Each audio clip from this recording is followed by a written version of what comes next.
हाँ तो साथियों, आप लोग का बोर्ड परीक्षा 2025 की तैयारी में थोड़ी मिठास लाने के लिए आज से हम लोग शुरू करने जा रहे हैं। आपका जो मैथ सब्जेक्ट है उसका चैप्टर वाइज प्रैक्टिस करने, अर्थात जो भी आप लोग का क्लास 10वीं की जो 15वीं चैप्टर 15 चैप्टर है उन सभी 15 चैप्टर का हम लोग क्या करेंगे कि पहले चैप्टर वाइज प्रैक्टिस करेंगे। जैसे कि पहला चैप्टर आपका वास्तविक संख्या है, तो आज इसको हम लोग करेंगे। उसके बाद बहुपद को करेंगे। इसी प्रकार सभी 15वें चैप्टरों का हम लोग चैप्टर वाइज प्रैक्टिस करेंगे। उसके बाद मिक्स प्रैक्टिस, और फिर क्या करेंगे कि हम लोग जो मॉडल पेपर होता है उस मॉडल पेपर को भी सॉल्व करेंगे। और ये चैप्टर वाइज जो है प्रैक्टिस, ये आप लोग का बिहार बोर्ड हो, यूपी बोर्ड हो या राजस्थान बोर्ड, कोई भी बोर्ड हो जिसमें मैथ पूछा जाता है एनसीईआरटी के अकॉर्डिंग, उसमें समान रूप से उपयोगी होने वाला है। तो समय को गवाए हुए पहले क्वेश्चन की ओर बढ़ते हैं। तो पहला जो क्वेश्चन है आप लोग के सामने प्रश्न, वो पहला प्रश्न देखिए क्या कह रहा है। पहला प्रश्न कह रहा है दो लगातार संख्याओं का एचसीएफ क्या होता है। तो एचसीएफ का मतलब क्या होता है, हाईएस्ट कॉमन फैक्टर, मतलब कि दो संख्याओं के बीच में जो सबसे ज़्यादा बड़ा जो उभयनिष्ठ होगा वही होता है एचसीएफ। तो दो लगातार संख्या, एग्जाम्पल के लिए जैसे कि अगर मैं 2 और 3 ले लूँ तो 2 और 3 में कॉमन क्या आएगा। तो आप लोग कहिएगा कि सर 2 और 3 में तो कोई कॉमन नहीं होगा, लेकिन 1 आएगा, क्योंकि 1 से 2 से गुना करेंगे तब भी 2 आएगा और 1 से 3 से करेंगे तब भी 3 ही आएगा। तो इसका राइट आंसर जो हो जाएगा वो ऑप्शन नंबर ए हो जाएगा 1। तो पहला क्वेश्चन के बाद दूसरे क्वेश्चन की ओर बढ़ते हैं। तो सेकेंड नंबर जो क्वेश्चन है वो देखिए क्या कर रहा है दो क्रमिक सम संख्याओं का एचसीएफ क्या होता है। पहले में पूछा कि दो लगातार संख्या, और पूछ रहा है कि दो क्रमिक, मतलब कि लगातार ये भी चाहिए लेकिन कैसा संख्या चाहिए, सम संख्या। तो एग्जाम्पल के लिए अगर मैं 2 और 4 ले लूँ तो 2 और 4 का संख्याओं का एचसीएफ क्या आएगा। तो आप कह दीजिएगा कि सर 2 यहाँ भी आएगा, और अगर हम 4 को तोड़ेंगे तो 2 गुने 2, यानी कि 2 और 2 जो आएगा यहाँ पर भी आएगा। तो इसका राइट आंसर जो हो जाएगा कौन सा हो जाएगा, तो ऑप्शन नंबर डी हो जाएगा 2।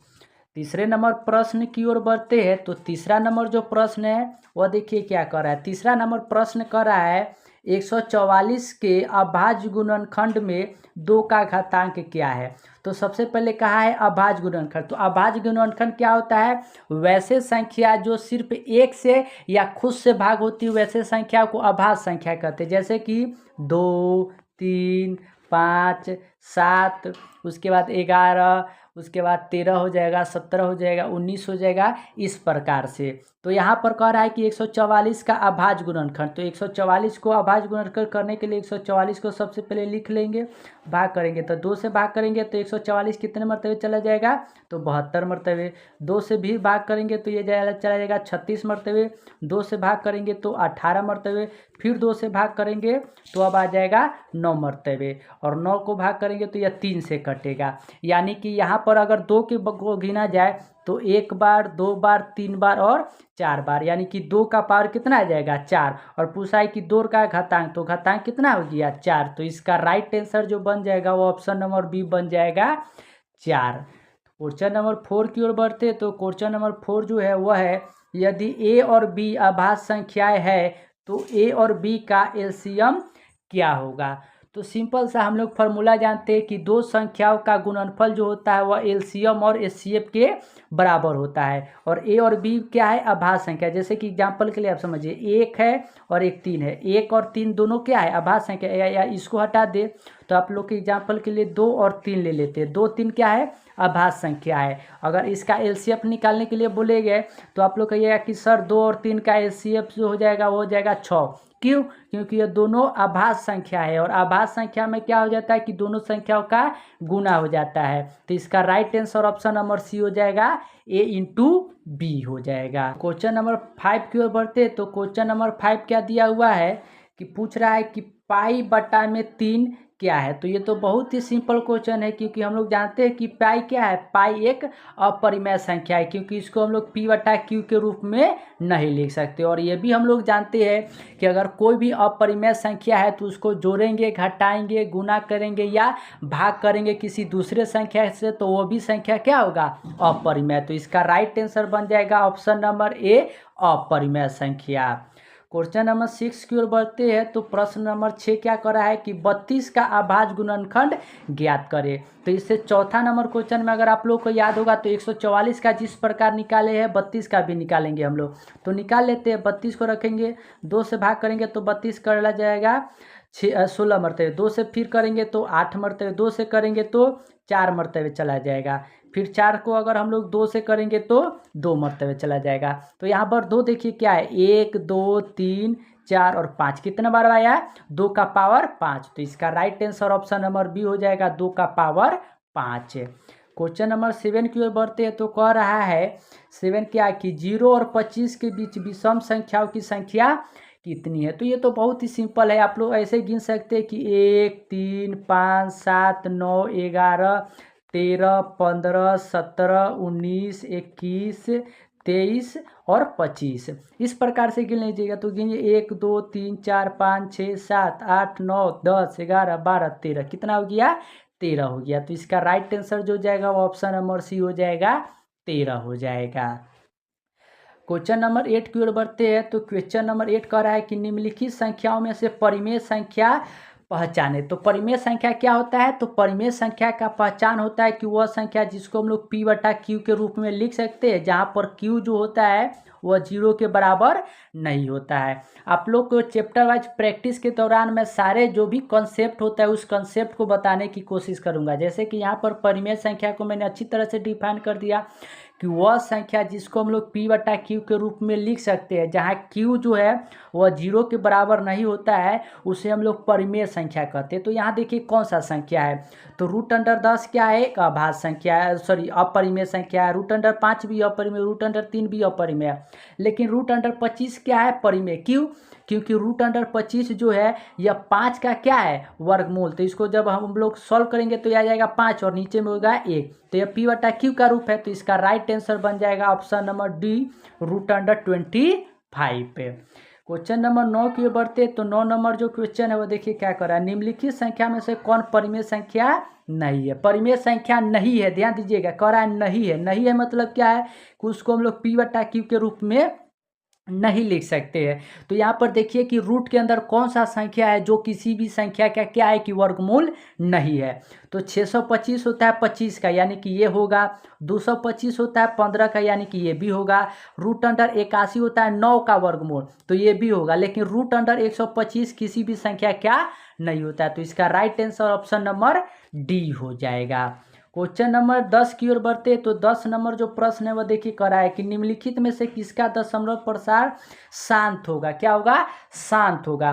तो शांत का कंडीशन आप लोग जानते हैं कि वह संख्या जिसका जो आप लोग जानते हैं ऊपर वाला संख्या हर होता अंश होता है और नीचे वाला क्या होता है, हर। तो जिसका हर जो है ना, अगर 2 और 5 का क्या हो, गुणज हो, जिसको हम लोग 2 गुने 2 का पावर m गुने 5 का पावर n के रूप में भी लिखते हैं। तो यहाँ पर कौन सा वह संख्या है, तो आप लोग कहिएगा कि सर ऑप्शन नंबर डी है। क्यों है, तो इसको अब मैं आप लोग को समझाता हूँ। जैसे कि डी में दिया हुआ है 3/8, क्या है 3/8। तो 8 का मतलब क्या होता है कि 8 का मतलब होता है 2 का पावर 3, और गुना में हम लोग 5 का पावर 0 भी कर सकते हैं। क्यों, क्योंकि किसी भी संख्या का पावर 0 होता है तो उसका मतलब 1 होता है। तो यहाँ पर देखिए 2 का पावर m और 5 का पावर n का रूप बन रहा है, यानी कि यह क्या है, शांत है। तो इसका right answer option number D हो जाएगा। बाकी जो ऑप्शन नंबर ए, बी और सी है आप लोग ट्राई करके देखिएगा, यह नहीं होगा। क्वेश्चन नंबर 11 की ओर बढ़ते तो क्वेश्चन नंबर 11 कह रहा है निम्नलिखित में से कौन सी अभाज्य संख्या है। तो अभाज्य संख्या स्टार्टिंग के प्रश्न में ही आप लोग को बताते आ रहा हूँ कि वह संख्या जो खुद से भाग हो और 1 से भाग हो उसे हम लोग अभाज्य संख्या कहते हैं। तो कौन सी संख्या है, तो 69। देखिए 69 3 से भी भाग होगा, 3 से भी भाग होगा, 69 से भी भाग हो जाएगा। उसके बाद 13 से भी भाग हो जाएगा, 13 से तो ये भाग नहीं होगा। उसके बाद और भी संख्या से ये क्या हो सकता है कि भाग हो सकता है। 61 को देखिएगा तो 61 क्या है, 61 किसी भी संख्या से भाग नहीं होगा। तो इसका राइट आंसर जो हो जाएगा वो ऑप्शन नंबर बी हो जाएगा। आगे बढ़ते हैं तो प्रश्न नंबर जो 12 है वह देखिए कह रहा है कि 5√2 क्या है। तो अभी अभी बताया है कि रूट के अंदर कोई भी संख्या जिसका क्या है कि हम लोग वर्गमूल नहीं जानते हैं, वह क्या होता है, वह होता है एक अपरिमेय संख्या। तो √2 यहाँ पर दिया हुआ, √2 का हम लोग जानते हैं वैल्यू, नहीं जानते हैं, तो इसका right answer option number D हो जाएगा, अपरिमेय संख्या। क्वेश्चन नंबर 13 की ओर बढ़ते हैं। तो ये तो बताया ही है आपको शायद 4 या 5 नंबर प्रश्न में कि पाई क्या है। तो पाई एक अपरिमेय संख्या है, तो इसका right answer option number B हो जाएगा। और क्यों है, क्योंकि इसको हम लोग P/Q के रूप में नहीं लिख सकते हैं। 14 नंबर प्रश्न की ओर बढ़ते। तो 14 नंबर प्रश्न कह रहा है कि 3 - √3 कौन सी संख्या है। तो ऐसे प्रश्न जो है ना आप लोग को ऑब्जेक्टिव में और सब्जेक्टिव में भी 2 नंबर में पूछा जाता है। बार बार दे दिया जाता है कि 3 - √3 जो है सिद्ध कीजिए कि यह एक अपरिमेय संख्या है। तो वहाँ पर हम लोग सिद्ध करते हैं कि अपरिमेय संख्या है। तो सब्जेक्टिव का भी हम लोग क्या करेंगे कि इसका प्रैक्टिस कर लेंगे, तो वो बाद में देखेंगे। तो इसका right answer option number B हो जाएगा, अपरिमेय संख्या। क्वेश्चन नंबर 15 की ओर बढ़ते हैं। तो 15 देखिए कह रहा है कि 2 और 2.5 के बीच अपरिमेय संख्या है। मतलब कि 2 और 2.5 के बीच में कौन सा संख्या है। तो ये तो बहुत ही सिंपल। अगर आप लोग हिट एंड ट्रायल मेथड से जाइएगा और ऑप्शन को देखिएगा तो ऑप्शन में दिया हुआ है √5। 5 क्या है कि √4 से बड़ा है, मतलब 2 से बड़ा है, और 2.5 से क्या है, छोटा है। तो इसका right answer option number C हो जाएगा। क्वेश्चन नंबर 16 की ओर बढ़ते हैं। तो 16 नंबर प्रश्न है, संख्या रेखा पर प्रत्येक बिंदु क्या प्रदर्शित करता है। अगर किसी प्रकार के मान लीजिए कि यह संख्या रेखा है। संख्या रेखा तो आप लोग जानते हैं कि बीच में 0 है, 0 के दाएं तरफ पॉजिटिव यानी कि धनात्मक संख्या होता है, और बाएं तरफ क्या होता है, ऋणात्मक संख्या होता है, -1 -2 -3, और दाएं संख्या में 1 2 3 4 5 6 इस प्रकार का होता है। तो कह रहा है संख्या रेखा पर प्रत्येक बिंदु क्या प्रदर्शित करता है। तो हम लोग वास्तविक संख्या में पढ़ते हैं कि वह संख्या जिसका स्क्वायर करने पर एक धनात्मक संख्या मिलता है वो वास्तविक संख्या होता है। तो संख्या रेखा पर देखिए -2 है, तो -2 का स्क्वायर करेंगे तब भी 4 आएगा, और 2 का स्क्वायर करेंगे तब भी 4 आएगा, यानी कि यह किसको दर्शा रहा है, एक वास्तविक संख्या को। तो इसका right answer option number D हो जाएगा।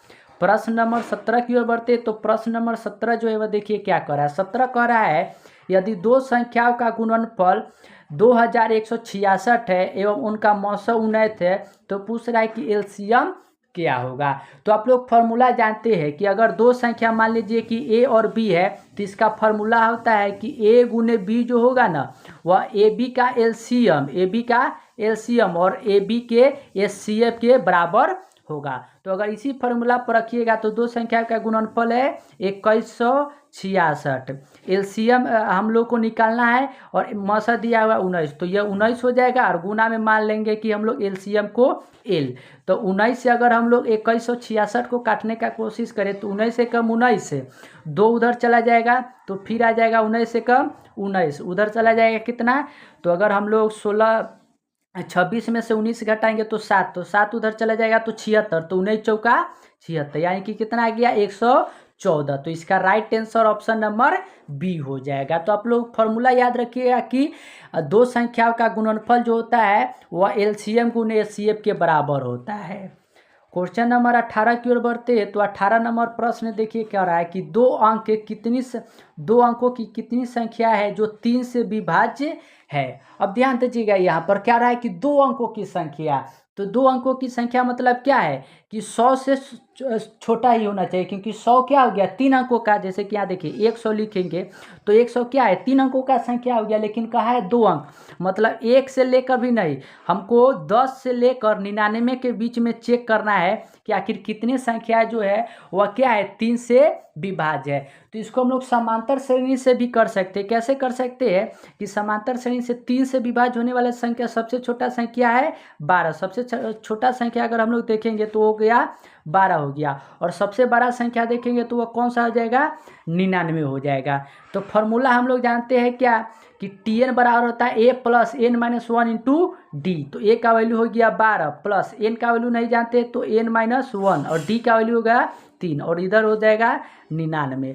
तो अगर इसको हम लोग सॉल्व करेंगे तो 99 में से 12 घटेगा तो कितना आ जाएगा, तो आप लोग कहिएगा कि 99 से 2 घटा 97 यानी कि 87, और इक्वल टू में हो गया 3n माइनस 3, इधर प्लस में जुड़ जाएगा तो 87 में 3 जुड़ जाएगा तो कितना हो जाएगा, तो 87 में 3 जुड़ने के बाद हो जाएगा 90 इक्वल टू में हो जाएगा 3n। तो 3 से 30 को अगर हम लोग काटेंगे तो कितने मरतबे कला जाएगा, 30 मरतबे। तो इसका राइट आंसर जो बन जाएगा वो कौन सा बन जाएगा, ये सी हो जाएगा, यानी कि 30। याद रखिएगा यहाँ कहा था कि 2 अंकों की संख्या, अगर कहता कि 1 अंकों की संख्या तो वो तो हम लोग देख लेते 10 के नीचे वाले ही संख्याओं को। क्वेश्चन नंबर 19 की ओर बढ़ते हैं। तो 19 नंबर प्रश्न जो है वह इस प्रकार से कि यदि a इक्वल टू 2 का पावर 3 गुने 5 गुने 3 और b बराबर है 2 का पावर 4 गुने 5 गुने 7, तो ए बी का एलसीएम क्या होगा। तो एलसीएम क्या होता है, लीस्ट कॉमन मल्टीपल, मतलब कि सबसे कम मल्टीपल देखना है। तो यहाँ पर देखिए 2 का पावर 3 और 2 का पावर क्या है 4, तो 2 का पावर 4 हो जाएगा 2 4 8 16, तो ये हो जाएगा 16 हो जाएगा। फिर देखिए या तो 5 है, फिर है 3 और फिर है 7। तो जब अगर हम लोग इसको गुना करेंगे तो यहाँ पर गुना करने पर क्या हो जाएगा, तो इसको गुना कर लेते हैं। तो 16 पचे कितना हो जाएगा 80, और 80 गुने 3 करेंगे तो कितना आ जाएगा 240, और गुने 7 करना है तो 0 एकम 0, 7 चौका 28 का 8 हासिल 2, और 7 दूना 14 और 14 2 कितना हो जाएगा 16, यानी कि 1680। तो इसका राइट आंसर जो बन जाएगा वो ऑप्शन नंबर बी बन जाएगा। सिर्फ हम लोग को यहाँ पर गुना करने में थोड़ी देरी थी, तो इसका राइट आंसर बी बन गया। 20 नंबर प्रश्न की ओर बढ़ते हैं। तो फिर 20 नंबर प्रश्न देखिए क्या कर रहा है। 20 नंबर प्रश्न है सबसे छोटी भाज्य संख्या और सबसे छोटी अभाज्य संख्या का एचसीएफ कितना होगा। तो ये भी बहुत सिंपल है। सबसे छोटी भाज्य संख्या, भाज्य संख्या कौन सी संख्या होता है, जो अभाज्य संख्या का पहले परिभाषा याद कीजिए। अभाज्य संख्या मतलब जो 1 से कटे और खुद से कटे। तो भाज्य संख्या कौन सी संख्या हो जाएगी, वह संख्या जो 1 से भी कटे, खुद से भी कटे और अन्य संख्याओं से भी क्या हो कटे। तो सबसे छोटी अभाज्य संख्या कौन होता है, 2 होता है, और सबसे छोटी भाज्य संख्या कौन सा होता है, तो 4 होता है। तो 2 और 4 का एलसीएम क्या आ जाए, एचसीएफ क्या आ जाएगा, तो 2। तो इसका राइट आंसर बी हो जाएगा। क्वेश्चन नंबर 21 की ओर बढ़ते हैं। तो 21 नंबर प्रश्न देखिए क्या कर रहा है। 2, 10 और 20 के एलसीएम और एचसीएफ का अनुपात क्या होगा। अनुपात निकालना है, मतलब सबसे पहले एलसीएम निकालेंगे फिर एचसीएफ और उसका अनुपात ले लेंगे। तो 2, 10 और 20 का अगर हम लोग एलसीएम निकालने का कोशिश करें तो 10 को हम लोग 2 पच्चे लिख सकते हैं और 20 को हम लोग लिख सकते हैं 2 गुने 2 गुने 5। तो इसका एलसीएम कितना आ जाएगा, तो एलसीएम आ जाएगा 20, अनुपात का चिन्ह दे देंगे। और एचसीएफ देखिए, एचसीएफ क्या हो जाएगा 2, क्योंकि तीनों में क्या है 2 ही कॉमन है। तो 2 से 20 कितना मरतबे इसका आ जाएगा 10 मरतबे, तो 10 अनुपात 1। तो इसका राइट आंसर जो बन जाएगा वो ऑप्शन नंबर सी बन जाएगा, 10 अनुपात 1। क्वेश्चन नंबर 22 की ओर बढ़ते हैं। तो 22 नंबर प्रश्न देखिए कह रहा है निम्नलिखित में से कौन सा संख्या परिमेय संख्या है। परिमेय संख्या मतलब पी बटा में क्यू। तो जब भी आप लोग परिमेय संख्या सुनिए दिमाग में दौड़ाइए कि पी बटा में क्यू का कौन सा रूप है। तो यहाँ देखकर आप लोग बता सकते हैं कि ऑप्शन नंबर सी है। क्यों है सर, आप लोग पूछिएगा ना। तो √1 का मतलब हो गया 1, और √144 किसका वर्गमूल होता है, तो आप लोग कहिएगा कि 12 का, क्योंकि 12 को 12 से गुना करने पर 144 मिलता है। तो इसका right answer option number C हो जाएगा। प्रश्न नंबर 23 की ओर बढ़ते हैं। तो 23 नंबर प्रश्न देखिए कर रहा है 45 60 का एचसीएफ क्या होगा। 45 और 60 का एचसीएफ, तो इसको हम लोग तोड़ लेते हैं। तो 45 को अगर हम लोग तोड़ना चाहे तो क्या होगा, 3 पचे 15 और 15 पचे 45 हो जाएगा। 15 तिहाई 45, तो यहाँ 3 हो जाएगा। और 60 को तोड़ना चाहे तो 15 चौका 60, यानी कि 3 गुना 5 15, और चौका को हम लोग 2 गुने 2 लिख सकते हैं। आप लोग ऐसे भी तोड़ सकते हैं। एचसीएफ का है मतलब कि कॉमन दिन निकालना है। तो 3 और 3, तो 3 एक कॉमन आ गया, फिर 5 और 5, तो 5 एक कॉमन आ गया। तो कॉमन कितना आ गया 5 तिहाई 15। तो इसका right answer option number B बन जाएगा। क्वेश्चन नंबर 24 की ओर बढ़ते। तो क्वेश्चन 24 जो है कह रहा है निम्न में से कौन अभाज्य संख्या है। अभाज्य संख्या दिमाग में लाना है, 1 से भाग होगा और खुद से ही भाग होगा। तो वह कौन सा संख्या है, तो आप लोग कहिएगा कि सर 41, क्योंकि 41 1 से और खुद से ही भाग होता है, बाकी किसी संख्या से भाग नहीं होता है। लेकिन 91 1 से भी भाग होगा, आप कहिएगा तो 13 से भी भाग होगा, 91 से भी भाग होगा। 501 को देखिएगा तो ये क्या हो जाएगा कि यह 1 से भी भाग होगा, 3 से भी भाग होगा, 501 से भी भाग होगा, और भी संख्याओं से भाग हो सकता है। अगला नंबर क्वेश्चन देखिए 25 कह रहा है कि दो संख्याओं का गुणनफल 8670 है, इसका एचसीएफ 17 और एलसीएम क्या होगा। तो इसके ऊपर वाले प्रश्न में 2-3 प्रश्न पहले मैंने करवाया था आप लोग की फॉर्मूला कि अगर ए गुने बी है और ए का एलसीएम दिया हुआ है और गुने ए का एचसीएफ, तो फॉर्मूला होता है कि ए गुने बी एलसीएम गुने एचसीएफ। तो ए गुने बी का वैल्यू कितना है 8670 हो गया। एलसीएम नहीं मालूम है तो एल मान लेंगे कि हमको एल निकालना है, और एचसीएफ कितना है 17। तो भाग करेंगे तो 17 क्या है, यहाँ से हटकर कहाँ चला आएगा नीचे, तो 17 से भाग कर लीजिए। तो 17 पचे 85, हासिल बचा तो ये गया 17, तो 17 एकम 17 और 0, तो कितना आ गया 510 आ गया। तो इसका राइट आंसर जो यहाँ पर बन जाएगा वो कौन सा बन जाएगा, ऑप्शन नंबर ए बन जाएगा। क्वेश्चन नंबर 26 की ओर बढ़ते हैं। तो 26 देखिए कह रहा है कि 96 का अभाज्य गुणनखंड ज्ञात कीजिए। तो अभाज्य गुणनखंड निकालना तो मैंने कई क्वेश्चन में निकाल दिया, आपको 144 का सिखाया था, फिर 32 का सिखाया था। तो 96 को कैसे निकालेंगे, 96 को लिखेंगे, भाग करेंगे, 2 से भाग करेंगे तो 96 का चला जाएगा 48 मरतबे, 2 से फिर भाग करेंगे तो 24 मरतबे, 2 से फिर भाग करेंगे तो 12 मरतबे, 12 को फिर 2 से भाग करेंगे तो 6, और 2 को फिर से 6 को भाग करेंगे तो 3। तो यहाँ 2 गिनिए कितने बार आया, 1 2 3 4 5 6, कितने बार आया है 6 बार, और 1 बार आया है 3। तो इसका right answer option number D हो जाएगा, 2 का पावर 6 गुने 3। क्वेश्चन नंबर 27 की ओर बढ़ते तो 27 नंबर प्रश्न देखिए कर रहा है कि 0 और 100 के बीच विषम संख्याओं की संख्या कितनी है। तो सिंपल है, 100 के बीच में क्या होता है 50 आपका सम संख्या और 50 विषम संख्या होता है। अगर नहीं ऐसा करना चाहते तो आप लोग ऐसे भी ज्ञात कर सकते कि 100 equal to 1 plus n minus 1। तो n से 1 से 1 क्या हो जाएगा, कट जाएगा। सॉरी, ये कह रहा है कि विषम संख्या निकालना है तो 2 से गुना होगा तो 2n माइनस 2, तो 2 इधर चला जाएगा 2, तो ये हो जाएगा आपका 102, और 102 को जब 2 से भाग करेंगे तो कितना आ जाएगा 51। तो इसका राइट आंसर जो बन जाएगा वो ऑप्शन नंबर सी बन जाएगा। क्वेश्चन नंबर 28 की ओर बढ़ते हैं। तो 28 नंबर प्रश्न देखिए क्या कर रहा है। 28 नंबर प्रश्न है, निम्नलिखित संख्या में से कौन परिमेय संख्या नहीं है। परिमेय संख्या कर रहा है कि नहीं, मतलब p बटा q के रूप का क्या है वह नहीं है। तो वो कौन सा नहीं है, तो यहाँ पर आप लोग देख कर बता सकते हैं कि ऑप्शन नंबर डी है। क्यों, क्योंकि 49 से 7 का वर्गमूल हो गया, 1 का, 16 4 का, लेकिन √3 किसी का नहीं होता है। क्वेश्चन नंबर 29 की ओर बढ़ते हैं। तो 29 नंबर प्रश्न, यदि p तथा q दो अभाज्य संख्या है तो उनका एचसीएफ क्या होगा। तो आपको दूसरे या तीसरे नंबर प्रश्न में ही बताया था कि दो अभाज्य संख्या का हमेशा एचसीएफ जो होगा वह 1 होगा। जैसे एग्जांपल के 2 और 3 क्या है अभाज्य संख्या, इन दोनों के बीच में क्या कोई भी कॉमन संख्या है, नहीं है, लेकिन एक तो छुपा रहता है ना, क्योंकि 1 गुने 2 करेंगे तो 2 और 1 गुने 3 करेंगे तो 3, तो कॉमन 1 आ जाएगा। तो इसका right answer option number B हो जाएगा। प्रश्न नंबर 30 की ओर बढ़ते तो क्वेश्चन नंबर 30 है कि 7 + 3√2 क्या है। तो ये तो सिंपल है, यह अपरिमेय संख्या है। आगे बढ़ते हैं। तो प्रश्न नंबर 31 कह रहा है कि किसी पूर्णांक m के लिए सम संख्या का रूप होगा। मान लीजिए कि कोई m संख्या है, तो यह सम संख्या कौन सा होगा। तो दिमाग दे रही है, सम संख्या क्या होता है जो 2 से पूरा कट जाए, यानी कि 2 4 6 8।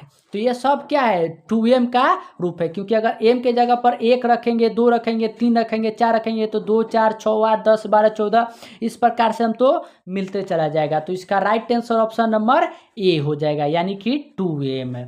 क्वेश्चन नंबर 32 की ओर बढ़ते हैं। तो 32 नंबर प्रश्न देखिए कह रहा है 6/7 का दशमलव प्रसार है। 6/7 का दशमलव प्रसार क्या है। तो अभी बताया कि अगर जिसका हर जो होगा, हर अगर 2 का पावर m गुने 5 का पावर n का रूप का होगा तो वह शांत होगा, और नहीं होने पर अशांत। तो बताइए 7 यहाँ हर में है, 7 कभी भी 2 और 5 का हो पाएगा, नहीं हो पाएगा। तो इसका right answer option number A हो जाएगा, अशांत प्रसार हो जाएगा। क्वेश्चन नंबर 33 की ओर बढ़ते हैं। तो 33 है 4 - √3 क्या है। तो यह भी एक अपरिमेय संख्या है। क्यों, क्योंकि √3 एक अपरिमेय संख्या है, और अपरिमेय संख्या में किसी संख्या को जोड़िए, घटाइए या गुना करिए या भाग करिए, वो हमेशा ही अपरिमेय संख्या आएगा।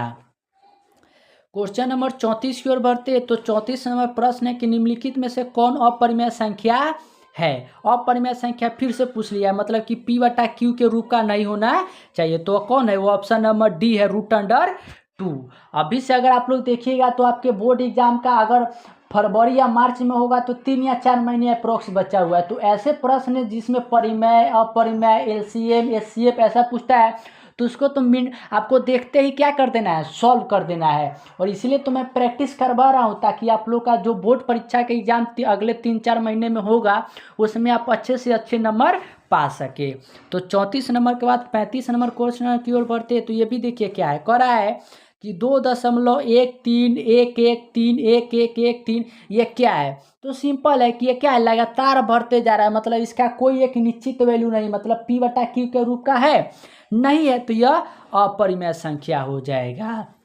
क्वेश्चन नंबर 36 की ओर बढ़ते तो 36 देखिए कर रहा है 1 में √7 क्या है? तो √7 भी क्या है, एक अपरिमेय संख्या हो जाएगा।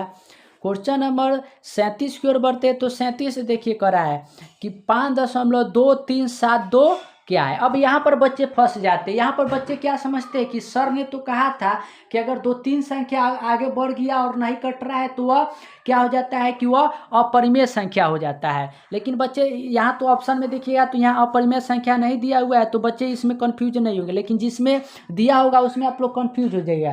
देखिए यहाँ पर 2 के बाद जो है संख्या क्या हो चुका है, खत्म हो चुका है, मतलब कि यह परिमेय संख्या है। तो इसका ऑप्शन नंबर सी हो गया।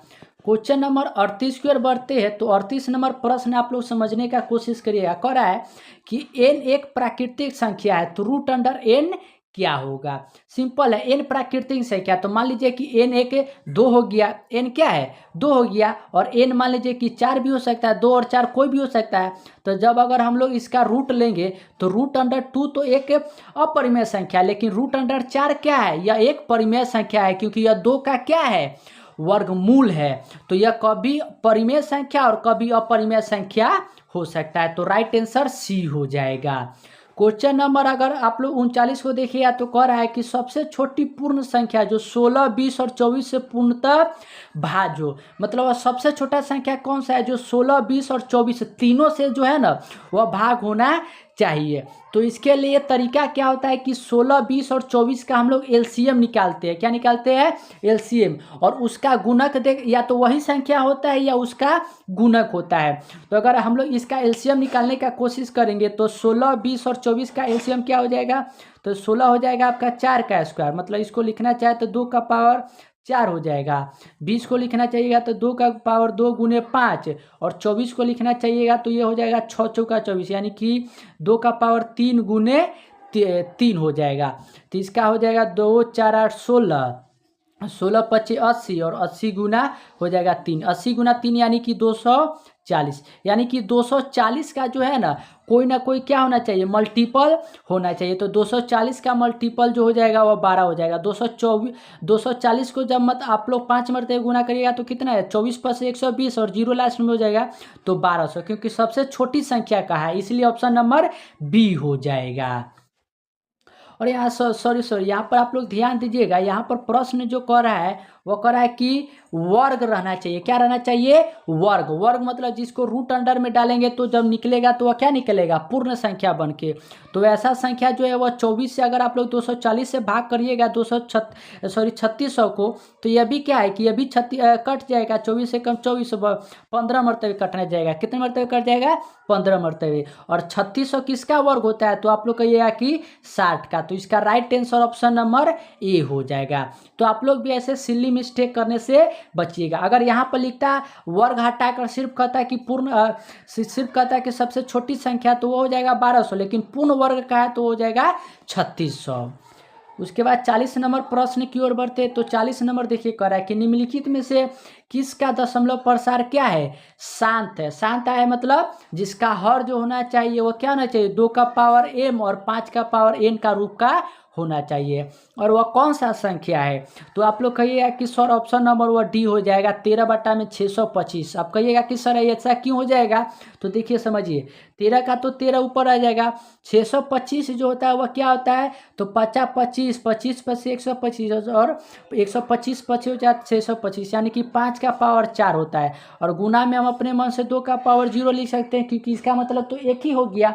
तो देखिए 2 का पावर m और 5 का पावर n का रूप बन गया, तो ऑप्शन नंबर डी हो जाएगा। क्वेश्चन नंबर 41 की ओर बढ़ते, तो 41 कह रहा है कि दो अभाज्य संख्याओं का एचसीएफ कितना था? ये तो बार बार मैंने बता दिया कि 1 होता है। क्वेश्चन नंबर 42 की ओर बढ़ते, तो 42 कह रहा है कि 5005 के कितने अभाज्य गुणनखंड है? 5005 जो है इसका कितना अभाज्य गुणनखंड है? तो ये बहुत ही सिंपल है। आप लोग क्या करिएगा कि 5005 रख लीजिएगा और इसको भाग करते चलिएगा। 5 से भाग करिएगा तो 1001 आ जाएगा। फिर आप लोग इसको और भी संख्याओं से भाग कर चेक कर लीजिएगा, और जितना आएगा उसको आप लोग ऑप्शन कमेंट सेक्शन में बता दीजिएगा। क्वेश्चन नंबर 42 के बाद 43 की ओर बढ़ते हैं, तो 43 नंबर देखिए कह रहा है 27, 35, 13 और 56 में कौन सी संख्या अभाज्य संख्या है? इन चारों संख्या में कौन सी संख्या है अभाज्य संख्या? अभाज्य मतलब कि जो 1 से और खुद से भाग हो, तो वह कौन सा है? 13, क्योंकि 13 तो सिर्फ 1 से और 13 से ही भाग होता है। बाकी 56 2 से, 4 से, 28 से भाग हो सकता है, 7 से, 8 से हो सकता है। 35 भी आपका 1 से हो सकता है, 5 से हो सकता है, 7 से हो सकता है। तो इसका right answer option number C हो जाएगा। प्रश्न नंबर अगर 44 की ओर बढ़ते, तो 44 कह रहा है कि निम्नलिखित में से कौन सी संख्या अपरिमेय संख्या है? कह रहा है कि अपरिमेय संख्या है, मतलब कि जिसको हम लोग क्या कर सकते हैं, P/Q के रूप में नहीं लिख सकते हैं। तो वह कौन सा संख्या हो जाएगा? तो ऑप्शन नंबर ए हो जाएगा, √23। कहिएगा कि क्यों सर? तो मैं बार बार बताते रहा हूँ कि रूट के अंदर कोई भी संख्या जिसका वर्गमूल होता है वह क्या होता है? वह परिमेय संख्या होता है, वह अपरिमेय संख्या नहीं होता है। √25 क्या है? 5 का वर्गमूल। √9 क्या है? 3 का वर्गमूल। 64 क्या है? 8 का वर्गमूल। लेकिन 23 किसी की संख्या क्या होता है? नहीं होता है। तो इसका right answer option number A हो जाएगा। प्रश्न नंबर 45 की ओर बढ़ते, तो 45 देखिए कह रहा है 65 तथा 117 का एचसीएफ 65 m-117 के रूप का है, तो m का मान क्या होगा? ये प्रश्न जो होते हैं ना, ये प्रश्न थोड़ा क्या ऑब्जेक्टिव क्वेश्चन में आपको 1 मिनट तक लग सकते हैं अगर आपकी कैलकुलेशन अच्छी नहीं है। तो इसको सबसे पहले एचसीएफ निकालना होगा, तो एचसीएफ निकाल लेते हैं। तो 65, अगर हम लोग 65 और 117 को तोड़ने का कोशिश करें तो ये कितना मरते कटेगा? 13 5 65, और 117 कितना मरते हुए चला जाएगा? तो 13 गुने 13 नामा 117, तो यानी कि 13 गुने 3 गुने 3। अब यहाँ पर इस रूप पर इसका एचसीएफ निकालिए, तो 13 5 65, 13 सॉरी यहाँ पर देखिए 13 हो जाएगा, फिर 9 हो जाएगा और फिर 5 हो जाएगा। तो 13 नामा 117, और 117 को फिर हम लोग किससे गुना कर देंगे? 5 से, तो वह हो जाएगा हमारा एचसीएफ। लेकिन यहाँ देखिए करा है कि 65 m-117 के रूप में है, 117 के 65 m और -117 के रूप में उसको बताया गया है। तो कह रहा है कि m का जो मान होगा वह क्या होगा? तो सिंपल सा है कि 65 m-117 के रूप का है, मतलब कि हमको ऐसा रूप में बनाना है m का मान वैल्यू कोई रख कर कि वह क्या आ जाए। हमको 13 नमा 117, 117 को अगर हम लोग 5 से गुना करें तो कितना आ जाएगा? 585 आ जाएगा, 585। तो 65 में गुना करने पर हमको कौन सा संख्या है जो 185 585 में 17 घटा दे, तो 17 अगर हम लोग इसमें जोड़ दें 117, तो 7 5 12, 8 1 9 1 10 हो जाएगा, 5 1 6 1 7, यानी कि 702। कितना आया? 702 आ गया। तो 702 का रूप का हमको क्या करना है कि इसमें लाने का कोशिश करना है। तो आप लोग m का वैल्यू जो है ना इन चारों में से पुट कर देखिएगा और देखिएगा कि कौन सा आ रहा है, और उसको आप लोग क्या करिएगा कि कमेंट सेक्शन में बताने की कोशिश करिएगा। अगले क्वेश्चन की ओर बढ़ते हैं, तो क्वेश्चन 46 जो है 46 वो कह रहा है कि निम्नलिखित संख्याओं में से अभाज्य संख्या का चयन करें। अभाज्य संख्या का चयन करना है, मतलब कि जो 1 से और खुद से भाग हो, तो वह कौन सा संख्या हो जाएगा? तो वह 29 हो जाएगा, क्योंकि 29 से और 1 से ही भाग होता है। 15 3 5 1 से, 39 3 से, 1 से, 13 से, 33 1 से, 3 से, 11 से भी होता है। क्वेश्चन नंबर 47 की ओर बढ़ते हैं। तो 47 देखिए करा है, एक अशून्य परिमेय और अपरिमेय गुणनफल, अपरिमेय संख्या का गुणनफल। एक अशून्य परिमेय, अशून्य परिमेय मतलब जो शून्य नहीं है परिमेय संख्या। तो मान लीजिए कि आप एक क्या है, एक अपरिमेय संख्या है, सॉरी परिमेय संख्या और अपरिमेय संख्या। तो अपरिमेय संख्या कौन सा हो जाएगा, यानी कि रूट अंडर 3 मान लीजिए, क्योंकि रूट अंडर 3 अपरिमेय है। और a गुने 3 करिएगा तो कितना आएगा, रूट अंडर 3। और ये हमेशा क्या आएगा, एक अपरिमेय संख्या आएगा। क्यों आएगा, तो अगर आप लोग को प्रॉपर्टी यानी कि गुणधर्म याद होगा तो सिखाया, आप कितने बार क्लास में मैंने रिपीट किया है कि अपरिमेय संख्या को आप किसी भी संख्या से गुना करिए, भाग करिए, जोड़ करिए, घटाव करिए, वो हमेशा क्या आता है, अपरिमेय। तो यहाँ परिमेय संख्या को अपरिमेय संख्या से गुना करिएगा तो क्या आएगा, अपरिमेय। तो इसका राइट आंसर बी हो जाएगा। क्वेश्चन नंबर हम लोग 48 की ओर बढ़ते हैं। तो 48 नंबर प्रश्न देखिए करा है, निम्नलिखित में से किसका दशमलव प्रसार अशांत है। ध्यान दीजिएगा, अशांत है। अशांत है मतलब क्या है कि उसका जो हर होगा ना वह 2 का पावर m और गुने 5 का पावर n का रूप का नहीं होगा, वह उस रूप का नहीं होगा। तो वह कौन सा संख्या है, तो मैं आप लोग को बता दूं कि ऑप्शन नंबर सी हो जाएगा, 39/243। कहिएगा कि सर आपको ये कैसे पता चल गया, तो देखिए बताते हैं। 39 जो है, 39 का 39 243 से लिखा हुआ है। 243 को जब आप लोग तोड़िएगा तो ये क्या टूटेगा, 3 तिहाई 9 तिहाई 27 गुना 81, 81 चौका, यानी कि 3 का पावर 5 बन जाएगा। और 39 को तोड़िएगा तो 13 गुने 3, और इसको तोड़िएगा तो 3 का पावर 5 बनेगा। तो 3 से 3 एक कट जाएगा, यानी कि 13 बट्टा में आ जाएगा 3 का पावर 4। और देखिए हर में क्या आपको कहीं भी 2 और 5 का जिक्र मिल रहा है, नहीं मिल रहा है।